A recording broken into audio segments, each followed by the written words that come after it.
se ha derrumbado, pero ha sucedido algo que no entraba en los proyectos. Están para levantarla muchos miles de arquitectos. Ahora se trata de caminar, ahora se trata de caminar.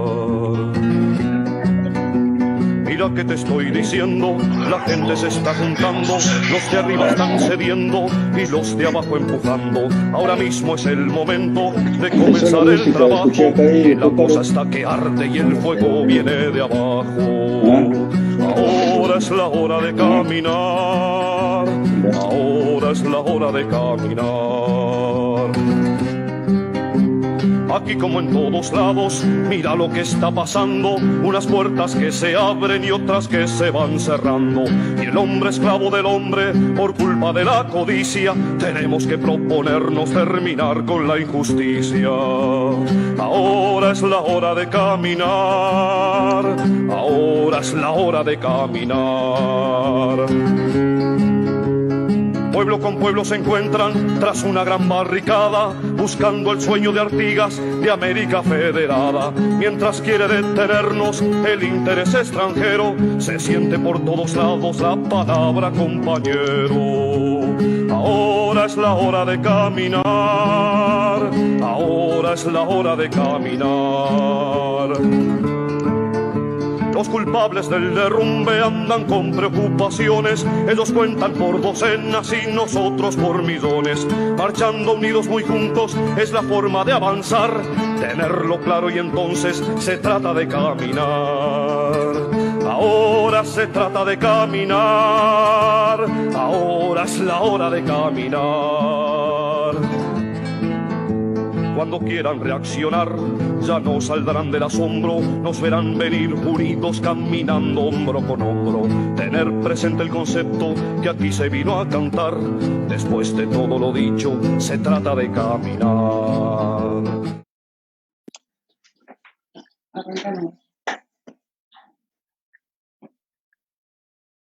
Bueno, creo que ya estamos empezando a salir, ¿no? Esto es todo nuevo para nosotros, es una cuestión nueva, transmitir así.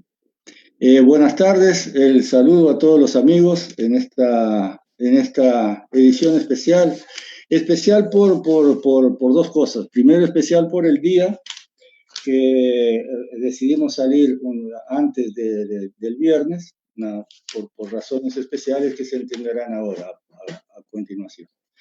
Y más que especial por la presencia de nuestro invitado en el día de hoy, Antonio Buday, que ayer le preguntamos y quiere que lo presentemos como militante del Partido de los Trabajadores. Lo podíamos presentar como militante en todo lo social, en todo lo sindical, pero él prefiere que lo presentemos así, columnista también, ha escrito artículos muy importantes para la prensa, pero lo presentamos como militante del Partido de los Trabajadores. Buenas tardes, el agradecimiento a ti, Antonio, por tu amabilidad. Antonio sale desde Montevideo, desde su local de residencia. Nosotros acá del norte de Rivera.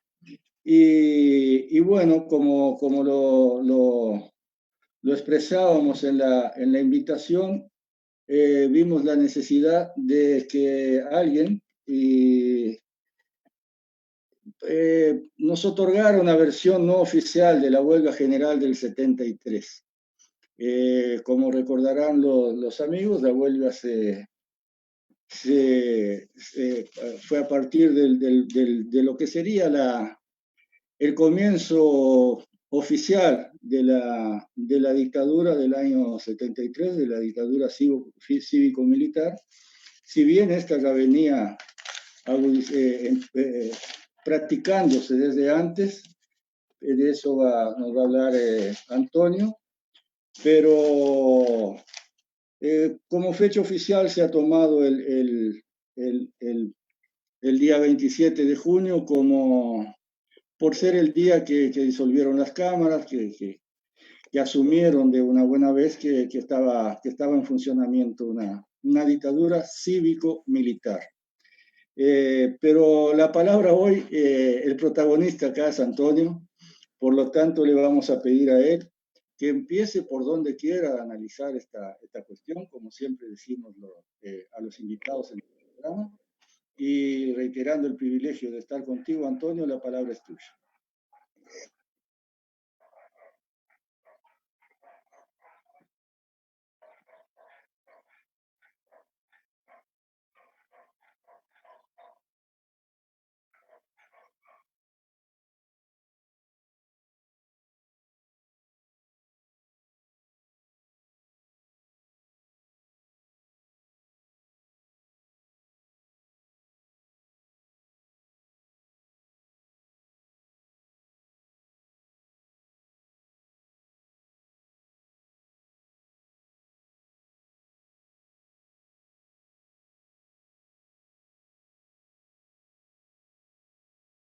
Ahí volvió.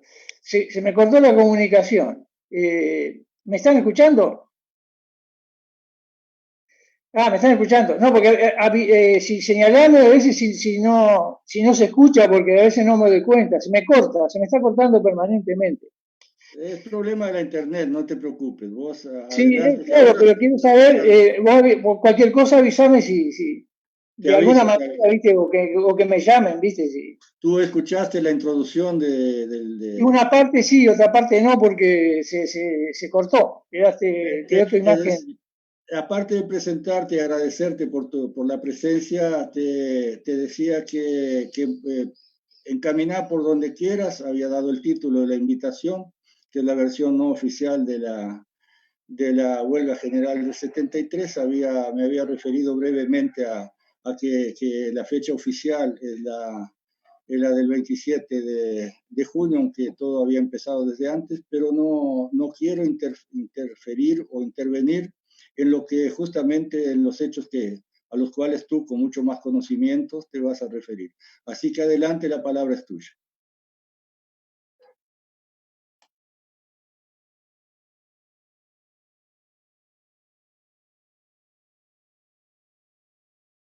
Está un poco difícil, los problemas de internet, se ve que se está interrumpiendo la comunicación.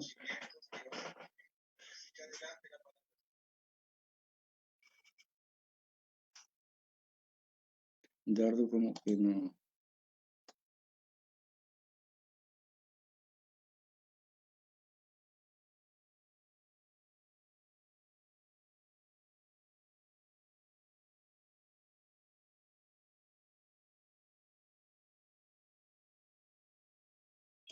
Bueno, les pedimos disculpas a los amigos. Se cortó de nuevo, ¿no? No sé si escucharon algo. Volviste ahora, adelante, empezá de nuevo. Bueno, es decir, quisiera hablar sobre tres aspectos. Sobre el golpe, dos cuestiones me parece a mí fundamentales, ¿no? Es decir, uno de los elementos del golpe está muy relacionado con la Revolución Cubana. Es decir, que fue un golpe depurativo, es decir, para sacarle de la cabeza la idea a los obreros de que en América Latina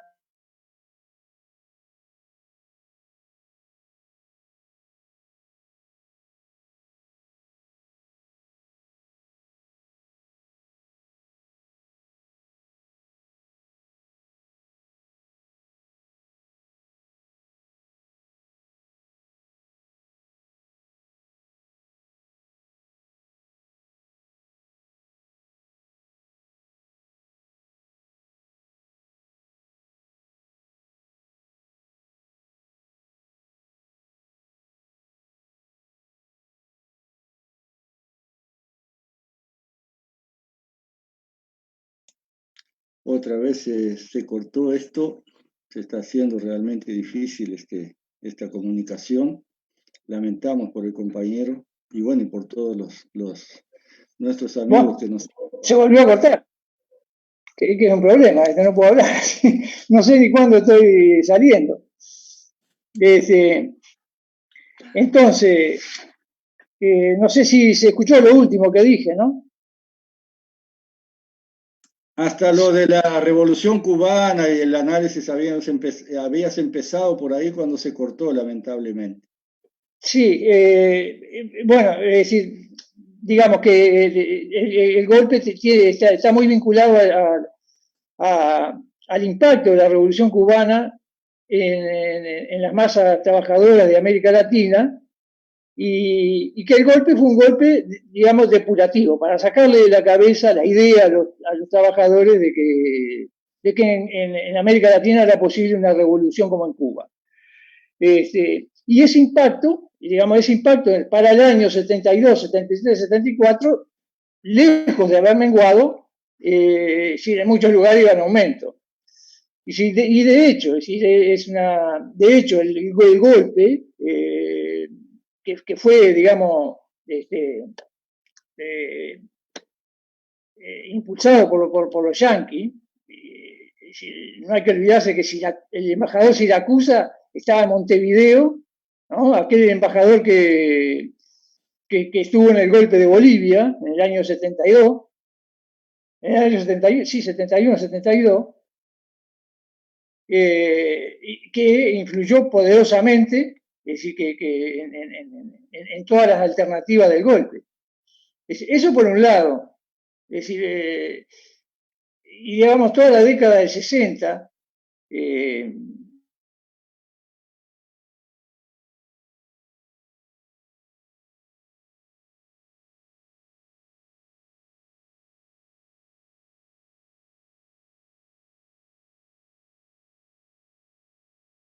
Otra vez se te cortó, otra vez se te otra cortó. vez.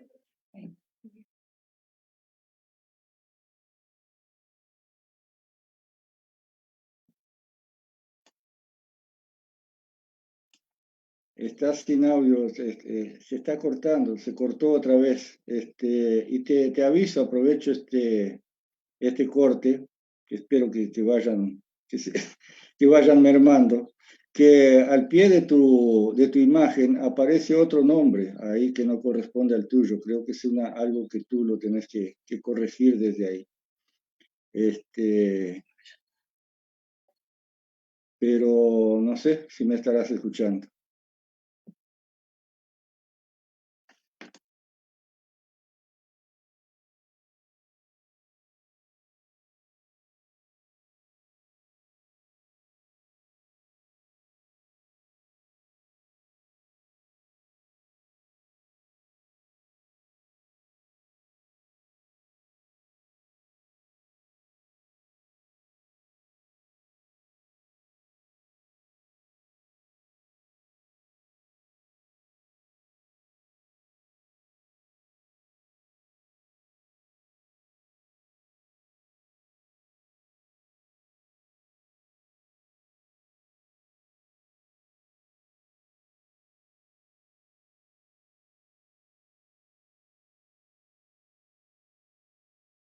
Vamos a hacer la cosa.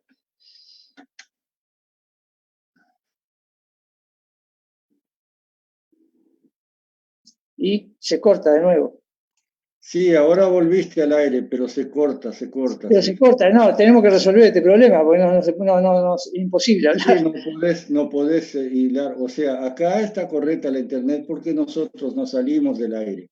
Es algún problema ahí que tú, por Es un alguna problema que tengo yo acá, en el celular, me parece yo. Y no sé qué pasa con el Wi-Fi. ¿estás cerca del Wi-Fi o estás muy alejado? No, cerquita, no estoy alejado, estoy cerca. Eso es sabotaje entonces. Sí, hay algún sabotaje, pero no sé cómo podríamos hacer, ¿no? Ahora Porque ahora que estamos charlando no se corta. sí, ahora no hay problema, pero voy a ver si intentamos hacerlo directamente en la computadora. No sé, cómo podemos hacer. A ver, para un poquito. Ya me cambió todo la cosa. Ah.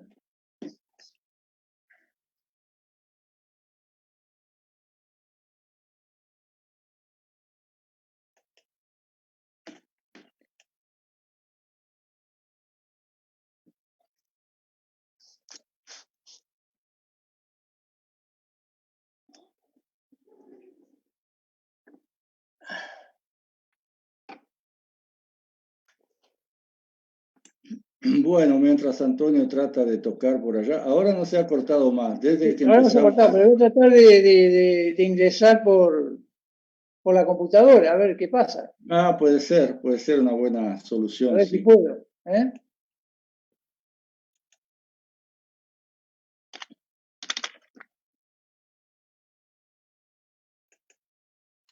Vos tomate tu tiempo nomás ahí, que los amigos Bueno, ahí seguramente. va.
Vos sabés que increíblemente desde que se reanudó la última, no se Bueno, cortó más. ahora Está saliendo perfecto. eh, a ver si puedo entrar por acá, por la Perfecto. computadora. Bueno, ahí parece que está por entrar. Así que me desconecto de acá.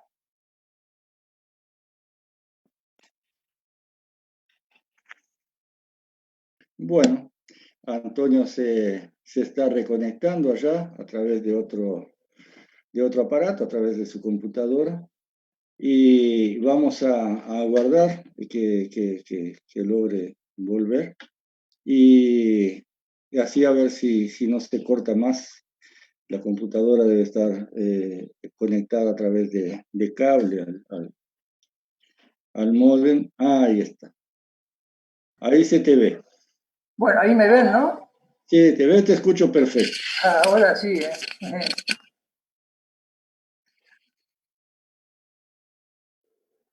Ahí está. Bueno, bárbaro, entonces.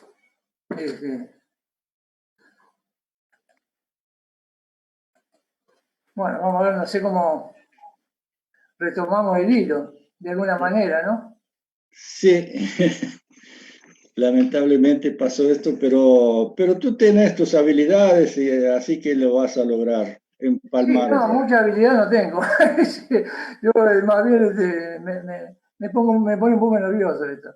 No, por Y favor. bueno, eh, Acá no hay profesionales de la televisión, somos nosotros los no, no, militantes. claro.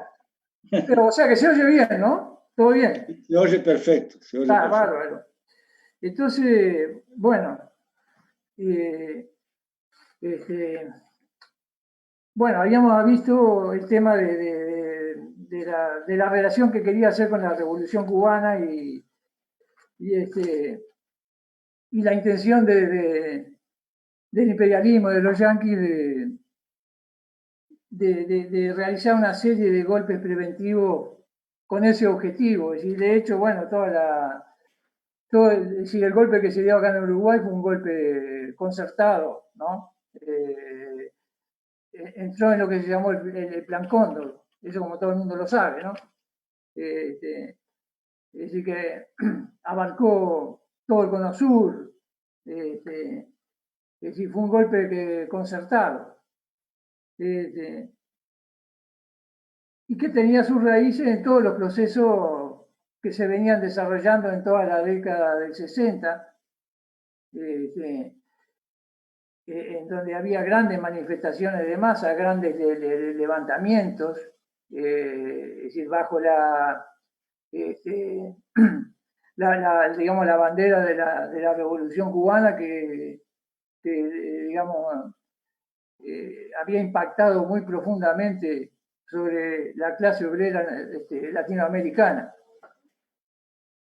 Entonces la idea, como vuelvo a repetir, para los que no escucharon, que digamos, el imperialismo intentaba por ese medio sacarle de la cabeza a los trabajadores, a la clase obrera, la idea de una revolución como en Cuba.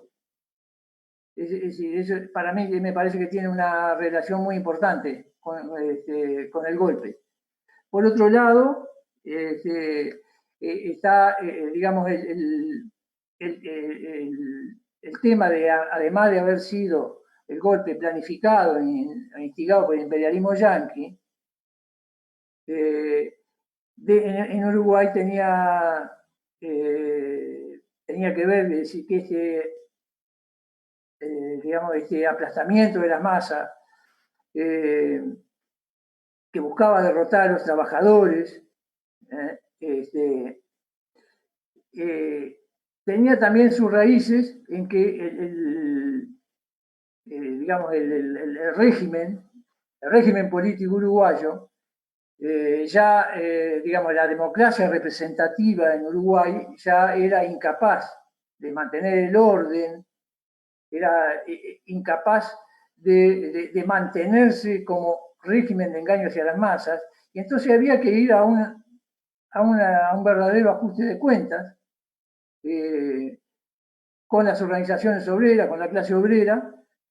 Y bueno, de hecho, es decir, por ejemplo, el mismo Bordaberry lo declaró, palabras más, palabras menos, que el Parlamento no lo dejaba gobernar. Es decir, que el mismo parlamentarismo uruguayo era para los explotadores, era un elemento de un obstáculo para digamos, tener un régimen relativamente estable. Sí, porque con ese régimen parlamentario y en el medio del embate de las movilizaciones de masa se le hacía imposible gobernar. Entonces yo creo que esos dos aspectos para mí tienen son unas cuestiones a destacar, ¿no? Otro aspecto de la cuestión es el papel que jugó la clase obrera en el golpe, es decir, que siendo, digamos, que es la única clase que se levantó contra el golpe. El resto de las clases, digamos, revelaron su incapacidad, es decir, digamos, que quedó en evidencia la importancia de la clase obrera como pretendiente al poder, como, digamos, como, es decir, quiero decir que en Uruguay quedó comprobado aquella digamos, conclusión marxista, ¿no? que destacaba el papel histórico universal del proletariado en la creación de la sociedad socialista. Es decir, si en el curso capaz de la conversación, capaz que podemos comprobar que esto era así, que la lucha levantada por los trabajadores en la huelga general podía haber ido más allá de simplemente una respuesta al golpe. Es decir, la clase obrera en Uruguay demostró tener un peso social y político mucho más importante digamos, que su número. Es decir, que el resto de las clases. Es decir, porque fue con los métodos obreros, fue con los métodos obreros de la huelga general, de la ocupación, de los piquetes, de los grupos de defensa de los obreros y de los estudiantes, con lo que se enfrentó al golpe de Estado. Es decir, esto ya pone incluso esto ya pone en cuestión todas las teorías que que se ensayaron en la época. Es decir, pone en cuestión todas las teorías de la izquierda uruguaya, que después quizá vamos a desarrollar, ¿no? Y otro aspecto de la cuestión que la huelga general no podía dejar de plantear el problema fundamental, es decir, que era del movimiento obrero, que era su crisis de dirección. Es decir, porque la política del Partido Comunista fue el problema fundamental de la derrota. En ese sentido, yo creo que se van a encontrar en pocos análisis esta conclusión. Y la misma oposición sindical al Partido Comunista no pudo superar las propias limitaciones que tenía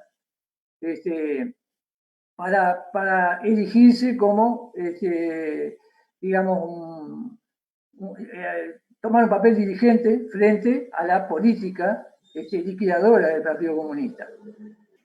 Entonces, el balance de la huelga tiene que plantearse como una cuestión del presente también. Es decir, porque tiene importancia para las luchas futuras. Es decir, tiene el valor de enseñanza.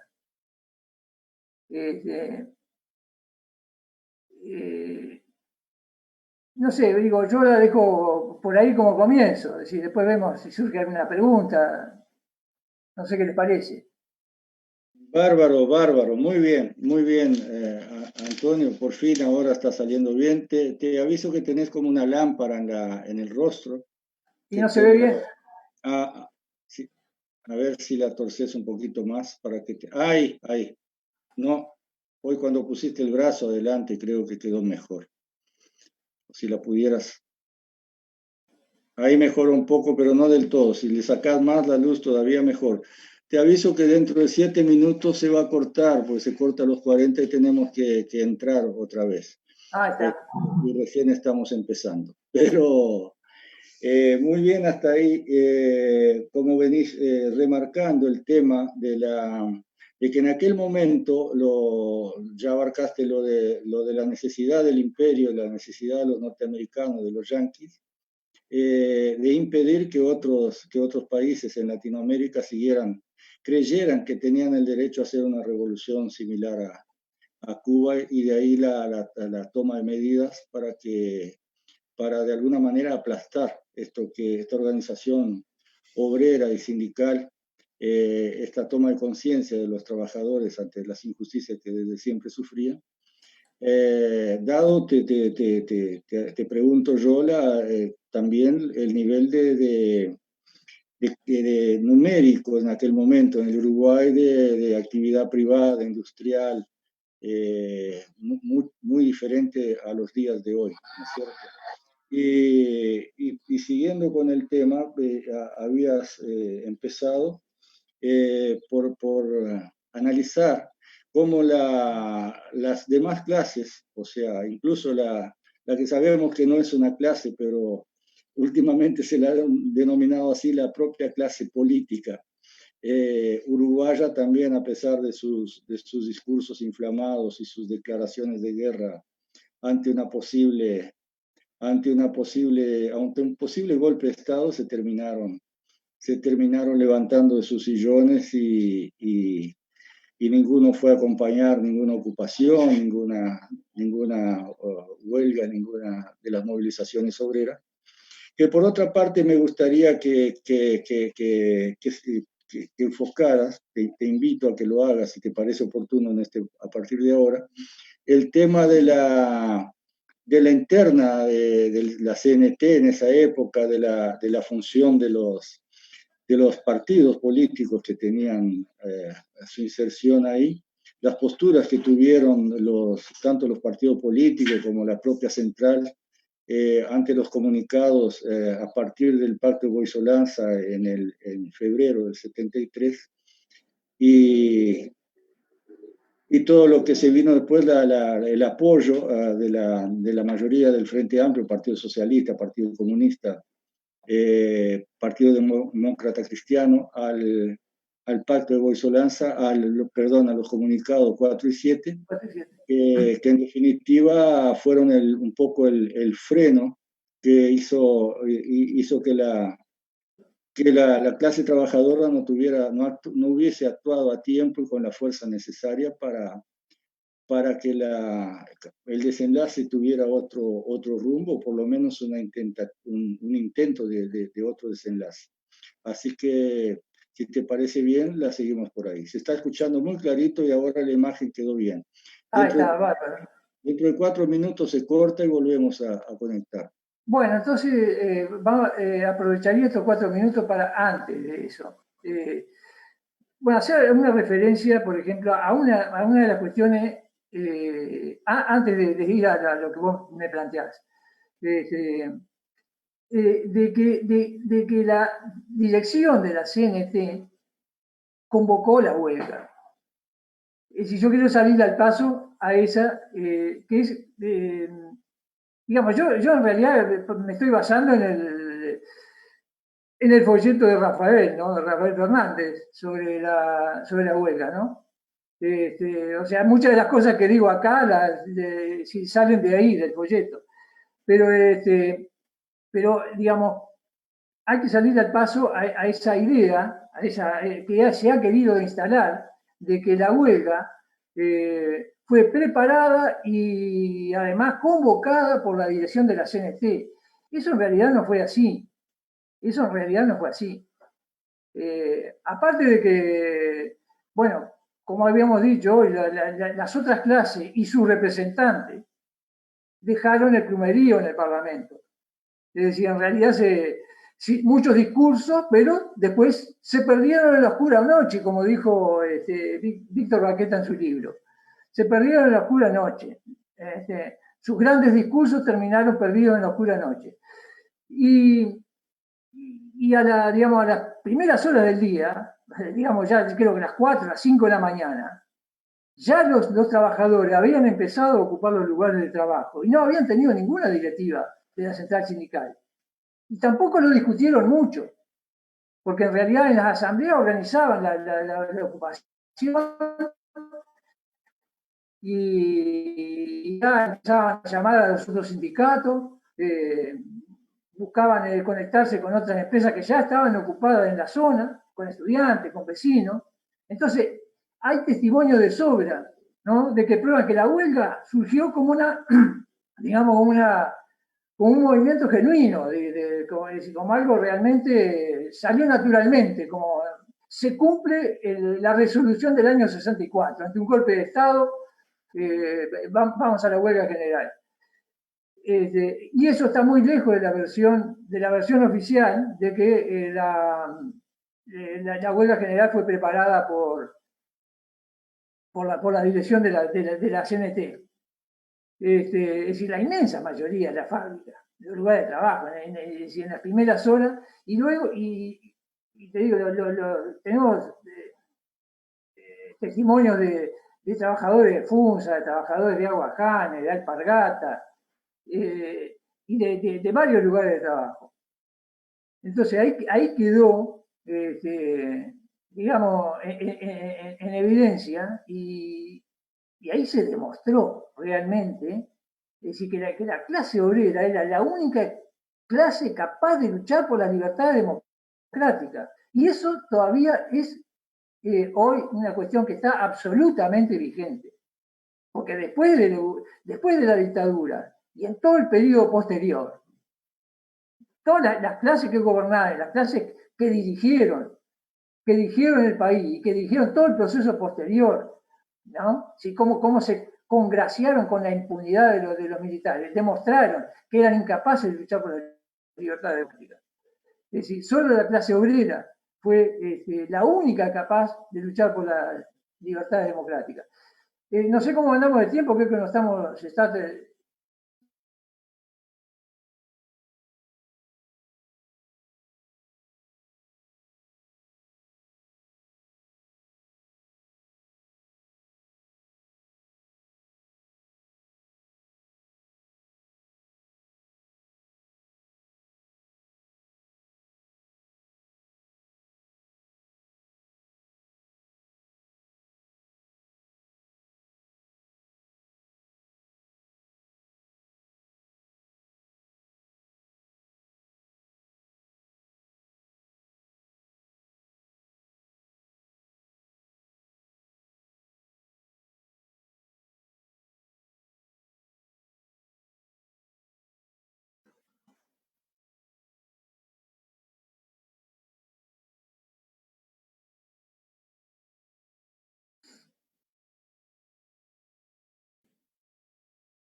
Bueno, hemos regresado, ya se hizo la pausa.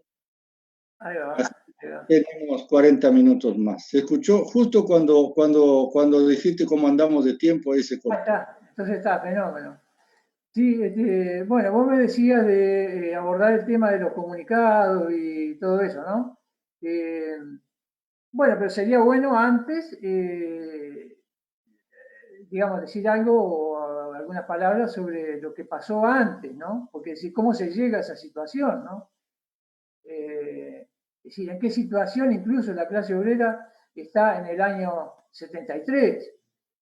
Porque, digamos, a mí me gustaría destacar mucho, un poco, digamos, bastante, todo el periodo de ese brutal ascenso de masa que hubo entre el 67, entre el año 67 y el 69.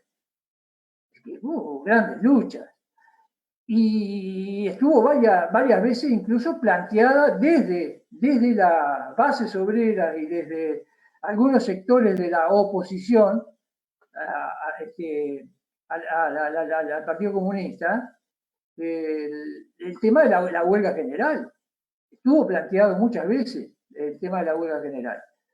Entonces, durante todos esos años hubo un ascenso de huelga que, digamos, enfrentó toda aquella congelación de salarios, las medidas prontas de seguridad, aquellas con las cuales se decretaba la militarización de los trabajadores bancarios, de los funcionarios públicos, se encarcelaron a cientos de dirigentes, a militantes sindicales. Es decir, todo el año 68 se produjeron una cantidad de huelgas de bancarios, de UTE, de huelgas en el puerto, que marcaban una tendencia general, una tendencia, digamos, hacia la huelga general. Y lo que pasó justamente fue que todos esos enormes conflictos, esos grandes conflictos de UTE, bancario, puerto, frigorífico, el conflicto de los frigoríficos, todo eso se desenvolvieron aisladamente. Es decir, no hubo una conexión entre, de todos los conflictos, que era lo que debería ser una dirección de combate. En cambio, la dirección de la CNT lo que hizo fue bloquear constantemente esa posibilidad de unificar las luchas, ¿no? Lo que hacía era paro aislado de 24 horas, y si con eso lograba quitarle eficacia, descomprimir esos ascensos obreros. Es decir, se negaba, se negó permanentemente a un plan de lucha de conjunto.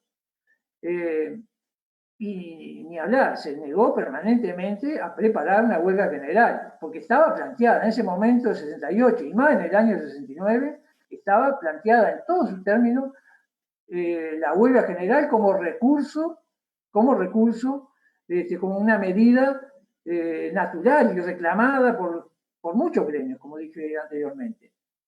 Entonces, esta misma política de la dirección de la CNT permitió la vigencia del pachequismo, del congelamiento salarial.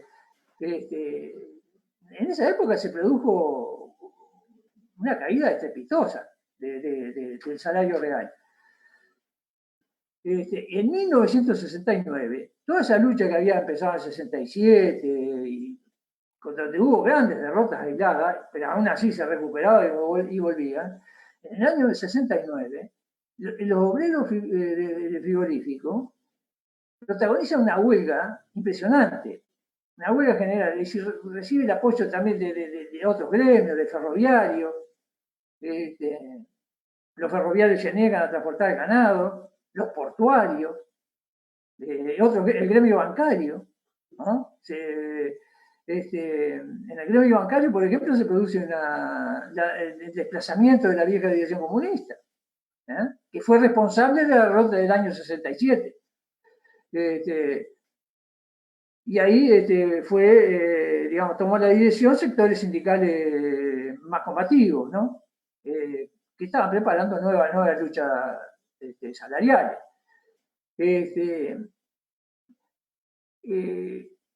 Y claro, en esos momentos fueron los que Pacheco decreta la militarización de los gremios estatales, reemplaza la medida de seguridad, la policía allana el local de la CNT, detiene a una enorme cantidad de militantes sindicales.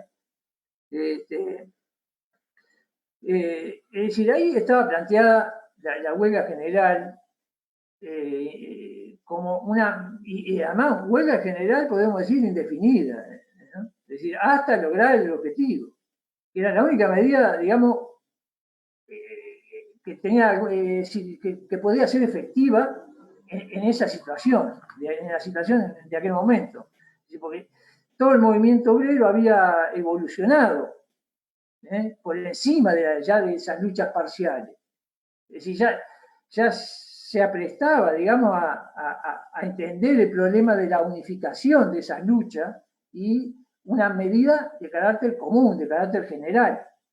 Es decir, se puede decir que casi la totalidad de los gremios estaban, digamos, embarcados, digamos, en una movilización obrera de carácter general. Miles de trabajadores estaban en huelgas sectoriales entre junio, julio y agosto del año 69, y el hecho de ya no haber declarado la huelga general en aquel momento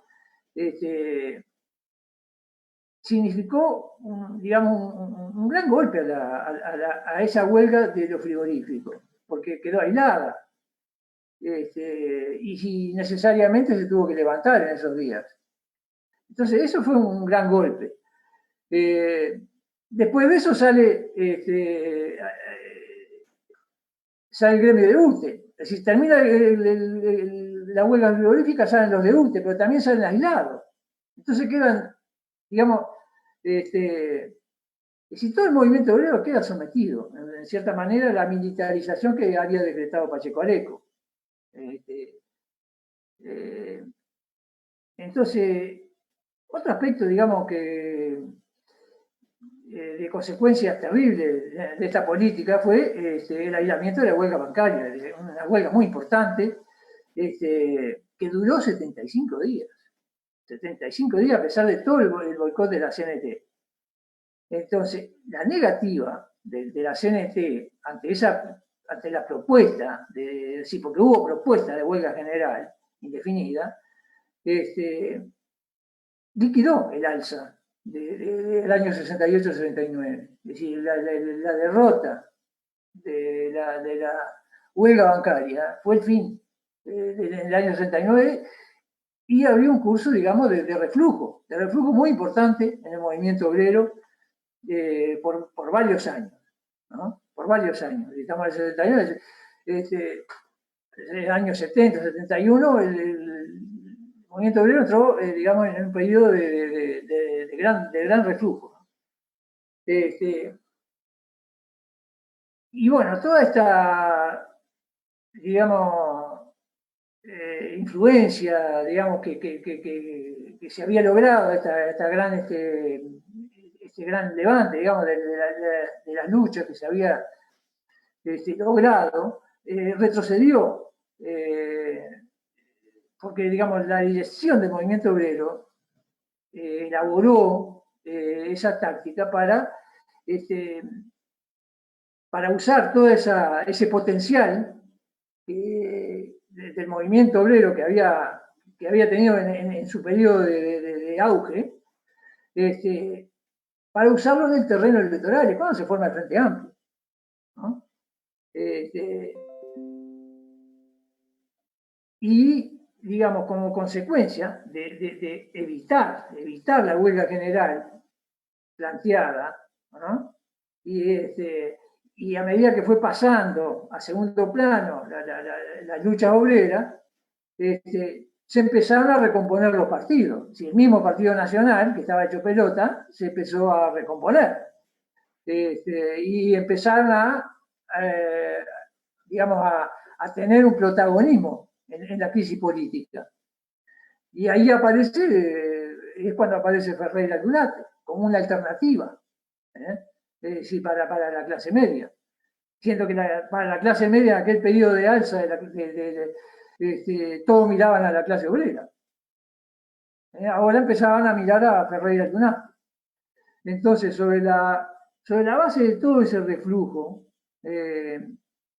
se produce ese desvío de las capas de las clases medias hacia el terreno electoral. Y bueno, y también, digamos, hacia la política, digamos, de foquista impulsada por el MLN, que es el momento de que tiene mayor, digamos, notoriedad. Entonces estamos hablando de una política liquidadora de las luchas, es decir, de llevar digamos, todas ese empuje que tenía el movimiento obrero a un terreno electoral, y en realidad es una política criminal, es decir, electoralismo criminal, podemos decir. O sea que, y más en un momento en que, digamos, el poder legislativo, el parlamento, eran cero a la izquierda. Las decisiones no las tomaba el parlamento, las tomaba el poder ejecutivo. Y bueno, es ahí, en ese periodo, digamos, que empiezan a surgir los rumores, las deliberaciones sobre un golpe o autogolpe. Y ahí es cuando se lanza la campaña electoral en medio de amenazas de atentados de derecha, amenazas de golpe, o sea, no sé si creo que los más viejos se pueden acordar de cómo fueron las elecciones.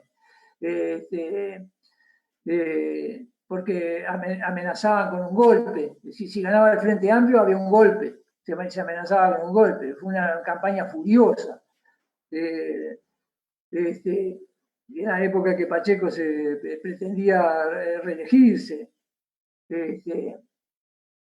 Y bueno, y la CNT reitera en todos esos periodos la decisión de los congresos anteriores de convocar a la huelga general en caso de golpe de Estado. Eso es muy interesante y tenemos que recordarlo ahora dentro de un rato. Porque en realidad, mientras toda la política concreta del estalinismo era la de frenar la acción de las masas y hundirla, digamos, en la demoralización. Y en esas condiciones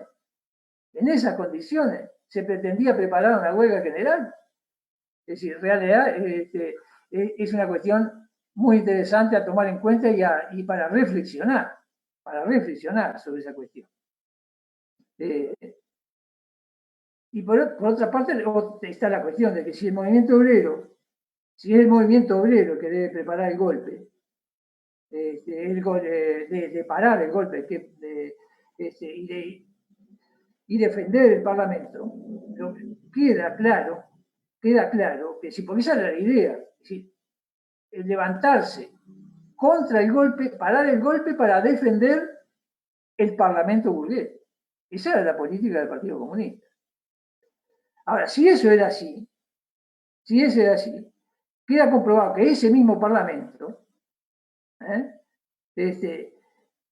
no es el que representa a la mayoría nacional, sino que es la clase obrera. Si la clase obrera lo tiene que sacar de las garras del golpismo, es la clase obrera la que tiene la importancia política.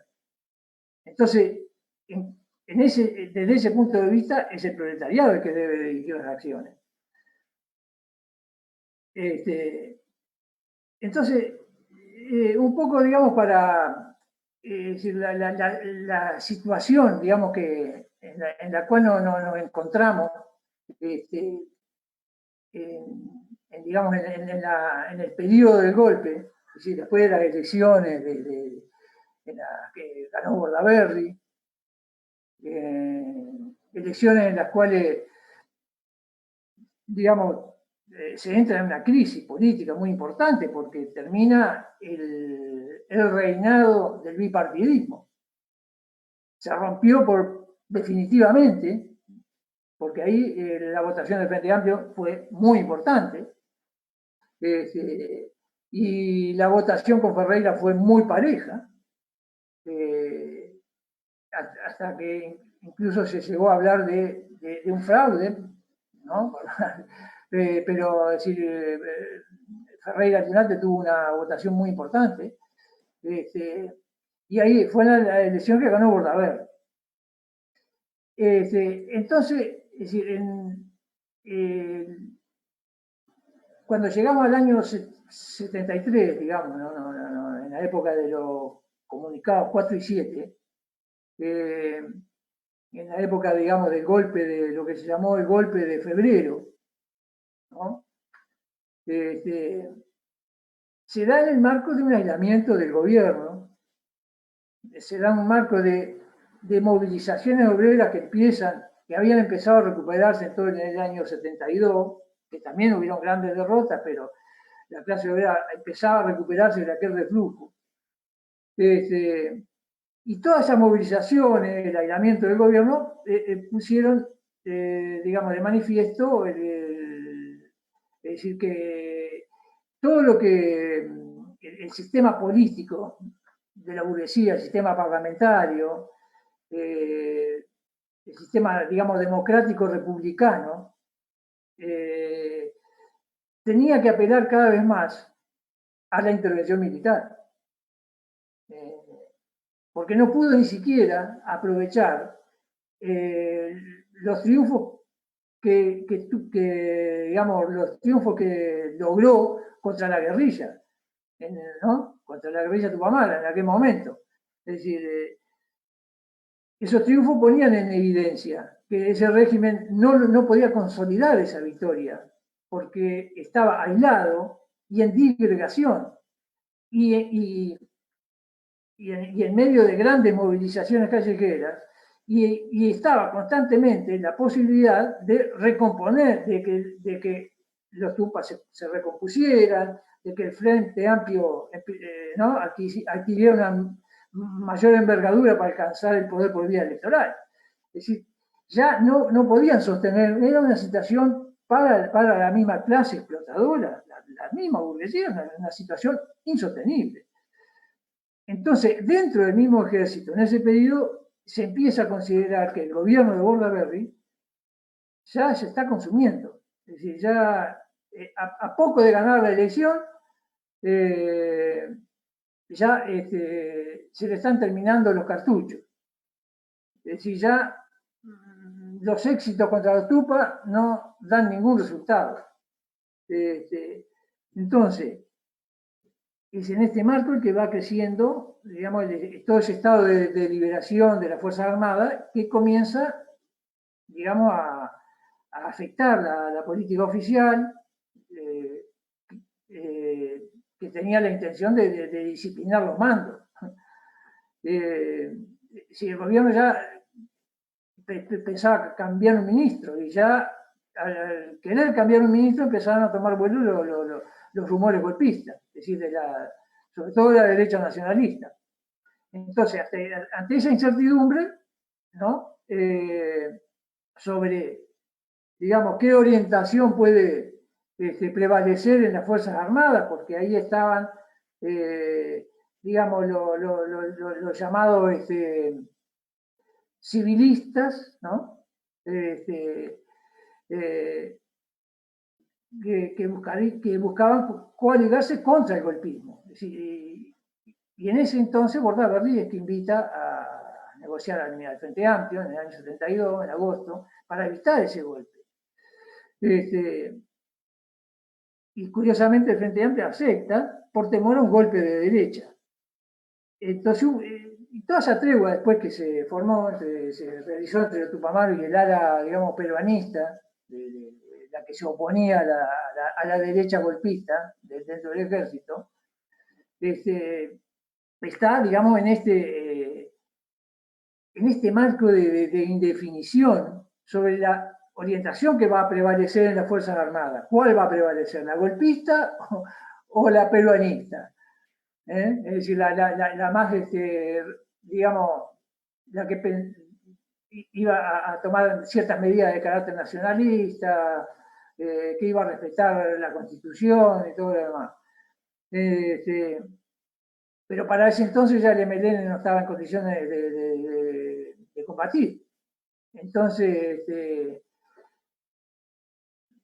se llega incluso hasta un acuerdo, es decir, ya la militar le solicita el desarme a cambio de determinadas promesas. Entonces, ahí hay una aproximación de ese sector con los mandos militares que es muy, muy interesante. Es decir, lo que pasa es que digamos, el MLN, digamos, no hundía sus raíces en el movimiento de la clase obrera. Es decir, se largó por, en forma, digamos, independiente del movimiento obrero. No, es decir, su mismo programa no se limitaba a algunas estatizaciones parciales, ¿no? Digamos, lejos de la idea de un gobierno obrero, lejos de la idea de eran bases para una eventual, digamos, acuerdo, digamos, entre el guerrillerismo, digamos, de populista, de los Tupamaros, y el militarismo de los peruanistas. Entonces, esas negociaciones, que digamos que llegaron incluso en algunos momentos a alguna abierta colaboración, ¿no? En torno a los llamados ilícitos económicos. Y esas se rompieron bajo la presión de la derecha militar y de sectores, sobre todo ligados a Jorge Valle, ¿no? De los partidos tradicionales de Jorge Valle. ¿Qué buscaban estos sectores? Buscaban desplazar a esos nacionalistas, los llamados peronistas, en beneficio de los golpistas, de la derecha golpista. Entonces ahí vamos a la crisis de febrero. Es decir, la crisis de febrero arranca ahí, es decir, en esas condiciones. Es decir, en las condiciones que se revelaba, digamos, la necesidad de que las Fuerzas Armadas tenían que tomar el papel de conducción de la crisis política, de árbitro de la crisis política y social.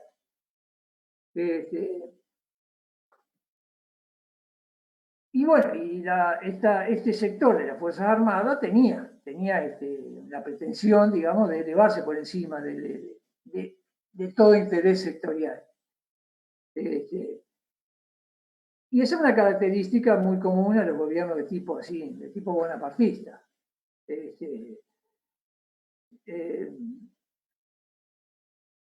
Digamos, en el marco de esa descomposición, digamos, del régimen, todos esos los negociados que había, la corrupción, revelaban que los círculos gobernantes tenían la impresión de que tenían los días contados y que ya no había, es decir, porque Bordaberry estaba orientado, digamos, hacia la política de las grandes finanzas, del gran capital, pero lo que veían digamos, la misma clase explotadora, que ya, es decir, no había salida por ese lado. Es decir, y en ese cuadro, digamos, el mismo movimiento obrero se ve, digamos, preso de una política, digamos, pro-burguesa de su dirección. Se produjo un alza enorme de los precios. Hubieron más de 10 paros generales en menos de un año, claro que perfectamente aislado, sin ninguna perspectiva, sin ningún propósito de estructurar ninguna ofensiva de conjunto, limitando, digamos, en todo lo posible una acción de masa, ¿Para qué? Para no asustar a sus aliados. Es decir, ¿a cuál eran sus aliados? O posibles aliados. El ala de Ferrer Donato. ¿No? Nada menos. El ala del sector de los terratenientes. Entonces, esta parálisis, aquí una gran parálisis de la oposición frente amplista y de la misma oposición del Partido Nacional, que va desplazando toda esa repercusión de la crisis hacia la fila militar. Es decir, ahí es cuando empiezan a intervenir los militares, en ese marco. En ese marco de indefinición, de impasse de los partidos de la oposición.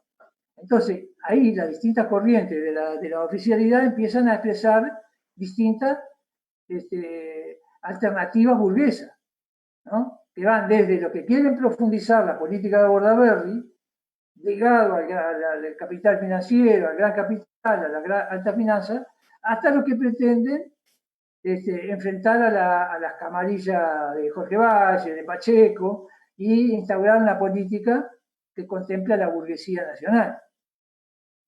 Entonces, todas estas corrientes dentro de los militares coinciden en algo, coinciden en frenar la resistencia del movimiento obrero. Es decir, evitar por todos los medios colocarse bajo la presión de las masas, es decir, ir a una regimentación de la lucha de clases. Esa era una de las cuestiones fundamentales que impulsaba las dos alas militares.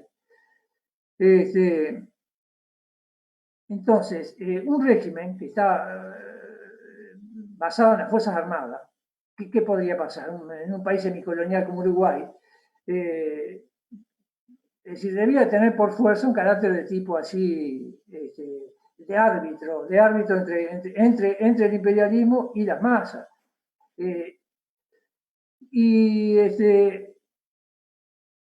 O digamos otro régimen, digamos, más ligado a una dictadura de capitales y más ligado a la política de Bordaberry,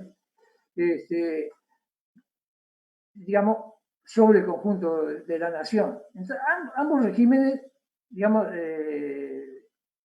se basan en distintas formas y en distintos grados de regimentación del movimiento obrero. Es decir, en ese sentido, los dos regímenes tienen que ir contra el movimiento obrero. Es decir, la historia de toda América Latina y de todos estos procesos nos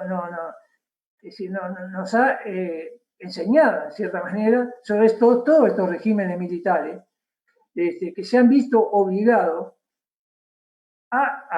en cierta manera, a recostarse en el imperialismo y en el curso de su desarrollo, de su proceso, asumir un carácter antipopular. Es decir, durante febrero, durante el momento de febrero, todavía había una puja entre digamos, los golpistas, que eran los llamados, estaban con los brasileños, digamos, los golpistas, y los peruanistas. Es decir, los brasileñistas, digamos, representaban a la derecha, digamos, a la derecha golpista, que buscaba el ajuste de cuenta con el movimiento obrero, y estos, digamos, y los otros, como estaban más con una política, digamos, de tipo nacionalista, digamos, más consustanciada, digamos, con una política, digamos, de apoyo al agro, de alguna manera, bueno. Y en los comunicados 4 y 7, que son levantados, digamos, por el ala peruanista, que también, digamos, es decir, hay que destacar que las dos son fracciones golpistas. No es cuestión de que una es buena y la otra mala. Las dos son fracciones golpistas. Pero ¿qué pasaba? En febrero no estaban dadas las condiciones, ¿no?, para tomar el poder, y para que el ejército tomara el poder. Por eso todo el golpismo de derecha en febrero, digamos, aceptó los comunicados 4 y 7, y como una manera demagógica frente al movimiento popular. Lo que queda claro, por lo menos, es que desde el 11 de febrero, que es el pacto del Goyo-Lanza, de ahí, a partir del pacto del Goyo-Lanza, el sector derechista tomó el control, y que fue lo que permitió el acuerdo con Bordaberry y dirigirse derecho al golpe. Bueno, no sé si más o menos traté de estos hechos. Sí, claro, está clara tu enfoque y toda tu descripción de la situación que se vivía en aquel momento. En definitiva, mientras hablabas, intenté ir haciendo un resumen atrevidamente, en el sentido de que, en definitiva, se desprende de que al final el pretexto que había sido usado para el endurecimiento del régimen pachequista, que había sido la lucha armada, la guerrilla de los Tupamaros, en realidad se reveló al ser derrotada la guerrilla en el 72, incluso en algún pacto también previo con los militares. No era el problema del país, el problema era el que tú decías, el crecimiento de la organización obrera, el crecimiento de la conciencia obrera y la posibilidad de que se le saliera de las manos a la burguesía el control que en definitiva habían tenido desde siempre sobre el país. Y se revela entonces en lo que vino después, esa toma de conciencia de la burguesía, apelando, como suele suceder, al fascismo como una herramienta para mantenerse en el poder. La aproximación a los militares, no solo de parte de la burguesía más radical a la derecha, sino que al conjunto de la burguesía uruguaya, y las lamentables actitudes de sectores de izquierda, de la izquierda burguesa uruguaya, en el sentido de también pretender que un sector de las Fuerzas Armadas, ese llamado peruanismo, que arranca para los amigos, arranca desde aquel golpe de Alvarado en Perú, donde realizó algunos cambios nacionalistas, como tú habías dicho, un reparto de tierra, una retomada de la economía en beneficio de su burguesía nacional, vista con simpatía por la izquierda, por gran parte de la izquierda uruguaya, que terminó apostando a ese sector en esa disputa interna que también había en las Fuerzas Armadas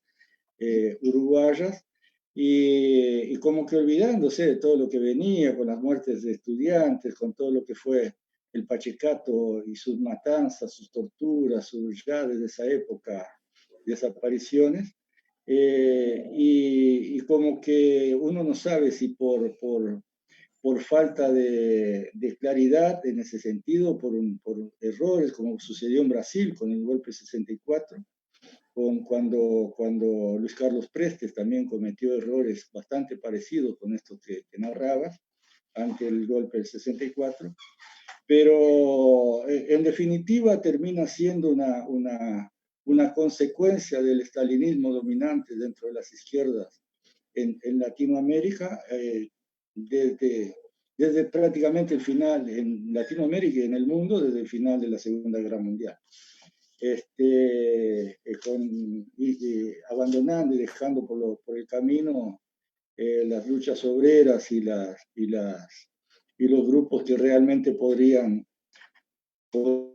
llevar a una definición, una emancipación al final de la clase obrera. Y para encerrar, porque va a venir un nuevo corte, ahora vamos a tener que reengancharnos otra vez. Yo te quiero dejar como ¿qué te parece ese momento que acabas de analizar, todo este periodo histórico, con lo que se vive hoy día? ¿Qué diferencias, qué similitudes hay en la dinámica interna de la lucha obrera, de la lucha entre las diferentes que hay dentro del movimiento obrero? La pregunta es la siguiente. ¿Te parece que esos hechos que acabas de narrar, por una interpretación errónea, por una equivocación de esos sectores, o si es simplemente porque esas diferencias surgen en realidad, no solo de tácticas distintas para alcanzar un mismo objetivo, sino que surgen porque el objetivo final de cada una de esas tendencias en las distintas sociedades simplemente es diferente. Uno es la conciliación de clase y otro es la emancipación definitiva de la clase obrera, la toma del poder que cargan en los países que cargan sobre sus hombros con su trabajo. Me gustaría para redondear tirarte esa posibilidad, te repito, de analizar las similitudes o diferencias de ese pasado que narraste con lo que hoy día estamos viviendo. Así que la palabra nuevamente, Antonio. Bueno, ¿ya cortamos? ¿Ya cortamos? Todavía no, nos quedan 2 minutos. 2 minutos. Sí, bueno. Pero después volvemos. Claro, claro. No te voy a pedir que en 2 minutos hagas un análisis de ese tipo. Bueno, sí, bueno, en primer lugar yo creo que no consideraría un error, sobre todo de parte del Partido Comunista, no creo que sea un error apoyo a la 4 y 7, porque fíjate vos que en el golpe de Argentina habían apoyado a Videla. En El Salvador fueron parte del gobierno golpista contra Romero. O sea, vos tenés, hay varios elementos que nos sirven de enseñanza y para que no vuelva a pasar esto. Si para los nuevos dirigentes que vengan, tengan presente esto, que no fueron errores. Podemos hablar de algunas limitaciones de otros sectores, ¿sí? Por ejemplo, de sectores de la oposición, de la oposición, de la corriente, sectores de la corriente, podríamos decir ahí, podríamos hablar que tenían limitaciones, que no, es decir, no caracterizaban adecuadamente el momento, porque también lo vieron como errores. Es decir, yo creo que caracterizar el apoyo a los 4 y 7 como un error, ya es un error. Ya es un error. Porque además, si el apoyo a los militares, se lo dio todo el Frente Amplio, no solo el Partido Comunista. Lo apoyó el Partido Socialista, lo apoyaron los Tupa. Es decir, lo apoyaron todos los sectores, incluso hasta el sector de Héctor Rodríguez, en cierta manera. En cierta manera también, de alguna manera, es decir, apoyó y hay documentos que prueban que lo apoyó. Es decir, que tenía ilusiones, que tenían ilusiones. Ahora, por otra parte, no creo que el partido... Se está yendo, ¿no?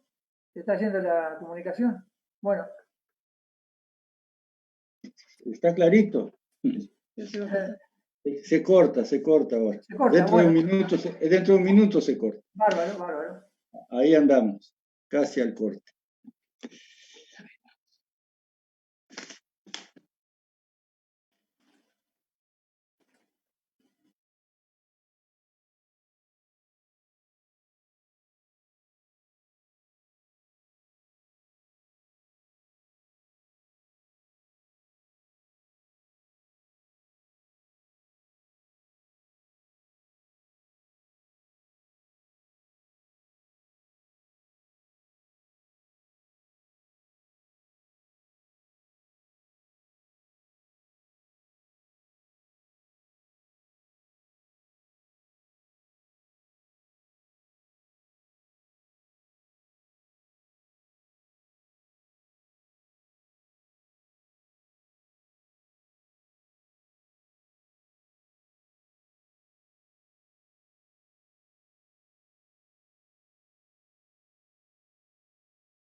¿Ahí? Sí, sí, te oigo. ¿Ya? ¿Está bien? ¿Está todo bien, no? ¿Se oye? Acá clarito, ya estamos saliendo al aire Se nuevamente. oye y se ve todo. Nada. Bárbaro. Bueno, ¿cómo seguimos?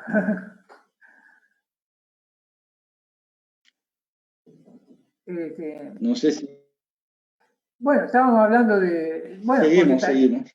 estaría bueno el tema de. ¿Cómo es? De lo que hablábamos de la izquierda, estábamos hablando de la izquierda, del apoyo a los comunicados 4 y 7, ¿no? Este, este,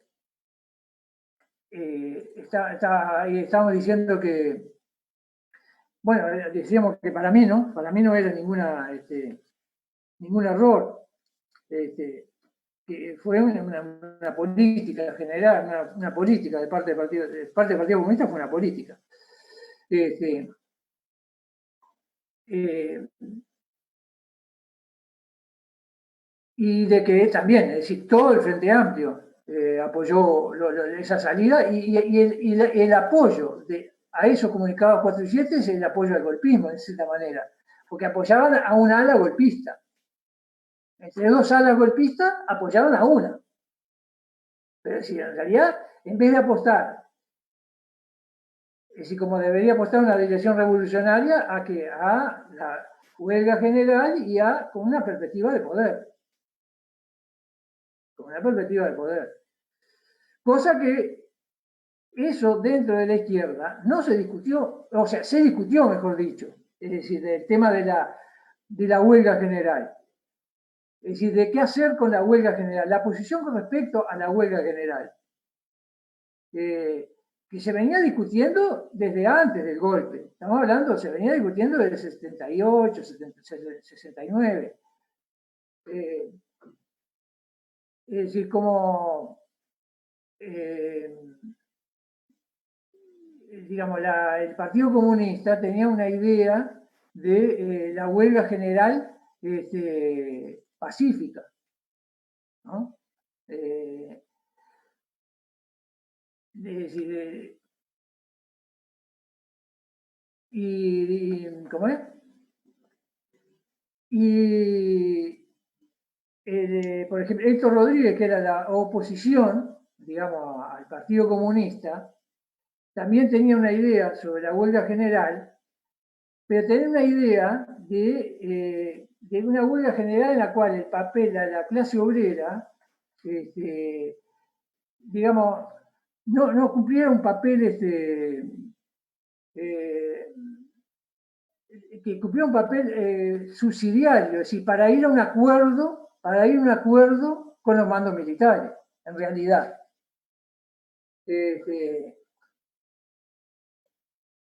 O sea que yo sí pienso que no veo, ¿cómo es?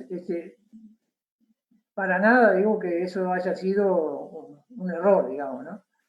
Sí, claro, te entiendo, Antonio. Por eso te preguntaba, porque a veces se puede analizar como que sea un error táctico, pero partían de la base de objetivos distintos. O sea, una cosa es que la clase obrera trabaje al final para conciliar con la burguesía, ir teniendo pequeños logros y eso como objetivo final, sino que, y por otra parte, otra tendencia encara la lucha obrera, la lucha sindical, con aquel decir de Rosa Luxemburgo en el sentido de las reformas son el camino, pero el objetivo final es la revolución. O sea, ahí queda claro lo que fue, según todas tus palabras, lo que significó para el mundo y para la revolución obrera mundial todo lo que fue el estalinismo. Y por otro lado, también queda claro que estas dictaduras, estos regímenes, y más en aquel marco de la Guerra Fría, obedecía a una táctica general del imperio para toda esta región. Esas son las cosas que nunca vamos a saber en qué desenlace final hubiese tenido si las fuerzas mayoritarias dentro de todos esos países, dentro de las centrales obreras o los sindicatos de todos los países y los partidos de izquierda de todos estos países, no hubiesen seguido la línea stalinista que al final tanto daño ha hecho a la lucha obrera mundial. Por eso te hacía la pregunta para dejarle claro a nuestros escuchas que cuando partimos de la base del análisis, tenemos que, sin sectarismos, pero de alguna manera, analizar fríamente y desde el punto de vista marxista, cómo se dieron los hechos y por qué estamos como estamos hoy, no solo a nivel de país, sino a nivel mundial, porque estas tácticas y estas teorías de conciliación de clases siguen vigentes y todavía hacen sus daños y terminan colaborando con la clase dominante, sin ninguna duda. Vamos, si te parece, redondeando, te devuelvo la palabra para que nos podamos despedir, pidiéndole disculpas a los compañeros y amigos que nos acompañan por los cortes iniciales y agradeciéndoles la paciencia, pidiendo que compartan, si les parece de utilidad el programa, ayudarnos a difundir las ideas que desde acá de convocatoria tratamos de divulgar. Adelante, entonces. Y bueno, sí, yo creo que todos los hechos posteriores a la dictadura, digamos, en confirman un poco lo que estábamos conversando. Es decir, que el tema de todo lo que pasó después, porque nuevamente el movimiento obrero, a la salida de la dictadura, muestra una voluntad de lucha muy importante, que también en realidad es, digamos, arrebatada, digamos, por la dirección frente a pista y conducida a un callejón, al callejón sin salida del régimen democrático, es decir, el régimen que hoy tenemos. Es decir, ese régimen que llevó a sacar las castañas del fuego a la propia dictadura militar, que ya no podía pagar la deuda externa, lo llevó digamos, a encorsetar a la clase obrera en ese régimen que estaba orientado hacia el pago de la deuda externa, hacia las privatizaciones, y al sometimiento del movimiento obrero al régimen democrático y a la dinámica democrática. Y además, bueno, no hay que olvidarse que todo este periodo después de la salida de la dictadura estuvo el tema de la impunidad muy ligado a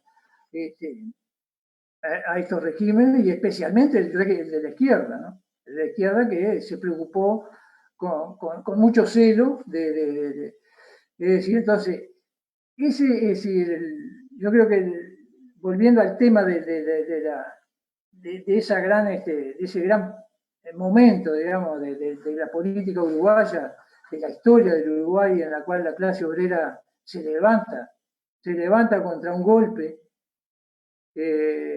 y bueno, y es derrotada, es decir, la clase, es decir, es derrotada la huelga. En realidad la clase obrera no fue derrotada, porque la clase obrera después se recuperó de esa derrota. A la salida de la dictadura no hay que recordar la enorme ola de huelga y el gran paro general del año 83, todos los grandes movimientos de lucha que hubo, la renovación de los sindicatos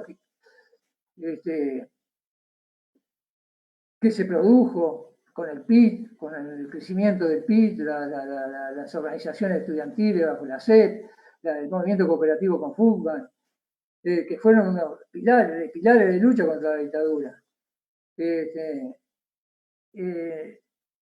Entonces creo que quedó, lo que ha quedado en evidencia todo este tiempo, en todo este periodo, ha sido el problema de la dirección. La crisis, lo que llevó a la derrota a la clase obrera fue la crisis de dirección del movimiento obrero, no otra cosa. Es decir, por eso yo no quiero hablar de errores. No quiero hablar de errores. Digamos, la enseñanza es la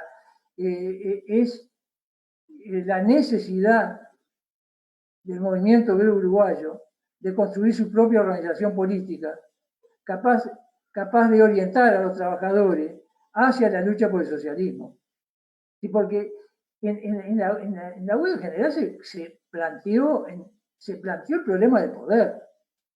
Se planteó el problema del poder en todos sus términos. ¿Cuándo? Por ejemplo, ¿cuándo? Cuando los militares fueron a ANCAP. Cuando los militares fueron a ANCAP. Y eso lo consigna también en el libro también en el folleto de Rafael y en el libro de Víctor Baqueta, que es Uruguay, Imperialismo y Estrategia de Liberación Nacional, que es sobre la huelga general. Y ahí relata cómo los trabajadores de ANCAP se negaron a darle combustible a los militares y es más, tenían la intención de mezclar el crudo con el refinado, cosa de hacer el combustible que fuera inservible para los golpistas. Solo se lo dieron a instancia de la dirección de la CNT. Gracias a la dirección de la CNT, los militares tuvieron el combustible. Y otra cuestión, cuando se ve el problema del poder, ¿cuándo? Cuando en el transporte, en el gremio del transporte, los obreros querían llevar los ómnibus a los galpones de la fábrica para tener el transporte durante el periodo de la huelga. Y además si no podían sacarle los rotores, hacerlos inutilizables, sin romper el vehículo, hacerlo inutilizable para los militares. Eso no sucedió gracias a la dirección del Partido Comunista, que impidió que los obreros se llevaran los ómnibus, incluso permitieron que quedaran todos en los galpones de la CUTSA. Y le dieron un gran auge, es decir, favoreció la represión de la dictadura. Entonces ahí quedó en evidencia el problema, en forma muy tajante el problema de la dirección del movimiento obrero, de la importancia de la dirección del movimiento obrero. Entonces yo creo que esa es, digamos, la enseñanza que se desprende de la huelga general, como una necesidad. La necesidad de construir una organización política orientada hacia el poder, hacia el socialismo, hacia el gobierno obrero. Creo que es eso. Perfecto, Antonio. Es así nomás de claro, es así nomás debería ser de clara la lucha de los trabajadores conscientes de su pertenencia de clase y su papel en la sociedad, cargándola sobre sus hombros, siendo responsable de que los bienes y los productos existan, al contrario de lo que asegura la burguesía de la importancia del bono de intercambio que es el dinero. Ya hemos hablado sobre ese tema extensamente acá en el programa y queríamos, como te invitamos y te agradecemos que hayas aceptado, una voz que aclarara, que dejara claro los hechos históricos que se deben analizar el día a día, como tú bien decís, no se vuelvan a cometer los mismos errores. Muchas gracias, entonces, Antonio. Y por supuesto que queda un montón de cosas en el tintero, un montón de cosas que seguramente no tenías pensado para hablar, que yo tenía anotado acá como ayuda a memoria, pero que, dado a lo extenso que ya ha sido el programa hasta ahora, nos faltará oportunidad de poder seguir profundizando este y otros temas, por supuesto, contigo. Y bueno, nos despedimos avisándole a nuestros compañeros, nuestros oyentes, de que vamos a intentar el sábado, por razones personales, tengo que ir a Montevideo, y el sábado voy a estar en Montevideo y vamos a intentar desde ahí acompañar la movilización. En principio habíamos pensado la movilización llamada a las 5 de la tarde, por un conjunto de trabajadores y militantes de izquierda, y hasta por gente de las ollas populares. Y después nos enteramos que también va a haber una movilización durante la mañana, llamada por la CNT, por el PCNT y no sé qué otras organizaciones, bueno, estoy totalmente informado, pero vamos a tratar desde convocatoria de acompañar a las dos, de estar presente en las dos para llevarle a nuestros amigos lo que allí sucede. Por lo menos lo vamos a intentar, vamos a ver qué sale. Estamos, Antonio, muchas gracias. Bueno, muchas gracias a ustedes. Muchas gracias a ustedes. Chao entonces a todos, Bueno. a todos los amigos probablemente hasta el sábado. Chao, chao. Chao, hasta luego.